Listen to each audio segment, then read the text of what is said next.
నమస్తే అన్న, అందరికీ నమస్కారం. భారత ప్రభుత్వం పాస్పోర్టుకు సంబంధించి కొత్త రూల్స్ తీసుకొని వచ్చింది. దానికి సంబంధించి చట్టాన్ని సవరించి కొత్త గెజిట్ నోటిఫికేషన్ ను విడుదల చేసింది. వివరాల్లోకి వెళితే భారత ప్రభుత్వం పాస్పోర్టు నిబంధనలను సవరిస్తూ గెజిట్ నోటిఫికేషన్ విడుదల చేసింది. 1980 నాటి చట్టంలో మార్పులు చేసి పాస్పోర్టు ఎవరైతే భారతీయులు దరఖాస్తు చేసుకునే సమయంలో జనన ధృవీకరణ పత్రాలను తప్పనిసరి చేసింది. అంటే బర్త్ సర్టిఫికెట్లు ఏవైతే ఉన్నాయో వాటికి సంబంధించి ఏదైనా సర్టిఫికెట్లను తప్పనిసరి చేసింది. 2023 అక్టోబర్ 1వ తేదీకి ముందు జన్మించిన వారు ఎవరైతే ఉన్నారో వాళ్ళు పాస్పోర్టుకు అప్లై చేసుకునే ముందు బర్త్ సర్టిఫికెట్ లేదా స్కూలుకు సంబంధించిన సర్టిఫికెట్, పాన్ కార్డు లేకపోతే డ్రైవింగ్ లైసెన్స్, ఎల్ఐసి పాలసీ పత్రాలలో ఏదైనా ఒకటి సమర్పించాల్సి ఉంటుంది.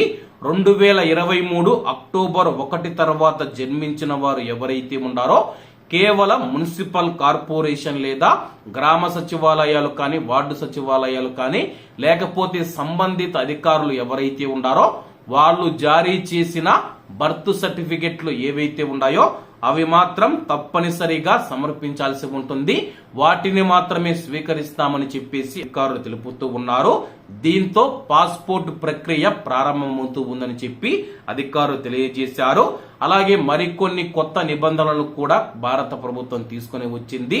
దరఖాస్తుదారుల గోప్యత ఏదైతే ఉందో నివాస చిరునామాలు, ఇంటి అడ్రస్ కానీ ఇక పైన పాస్పోర్ట్ చివరి పేజీలో ముద్రించబడవని చెప్పేసి బదులుగా ఇమిగ్రేషన్ అధికారులు బార్ కోడ్ ను స్కాన్ చేయడం ద్వారా ఈ సమాచారాన్ని యాక్సెస్ చేయవచ్చని చెప్పి తాజా నిబంధనలో తెలపడం జరిగింది. ఇక పైన పాస్పోర్ట్ చివరి పేజీలో మన యొక్క అడ్రస్ అయితే ఉండదన్నమాట. ఒక క్యూఆర్ కోడ్ స్కాన్ ఇస్తారు.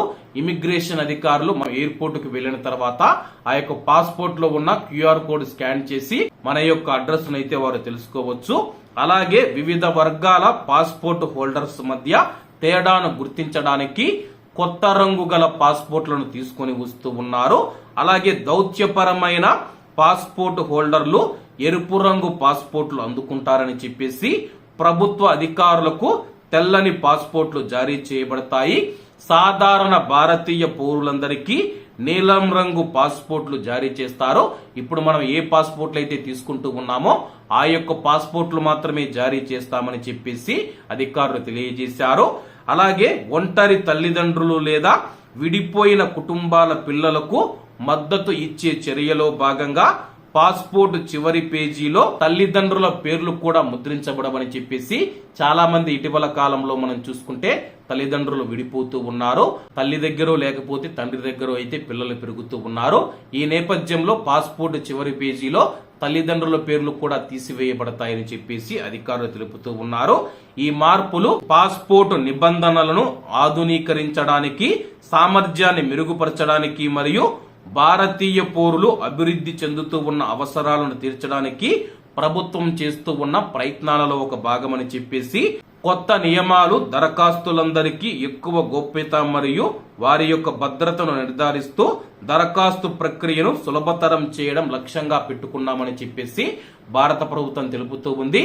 మరి ఈ యొక్క కొత్త రూల్స్ పైన మీ యొక్క అభిప్రాయాన్ని కామెంట్ రూపంలో తెలియజేయాలని కోరుకుంటూ అందరూ బాగుండాలి, ఎందులో మనం ఉండాలి. అందరికీ నమస్తే అన్న, జై హింద్.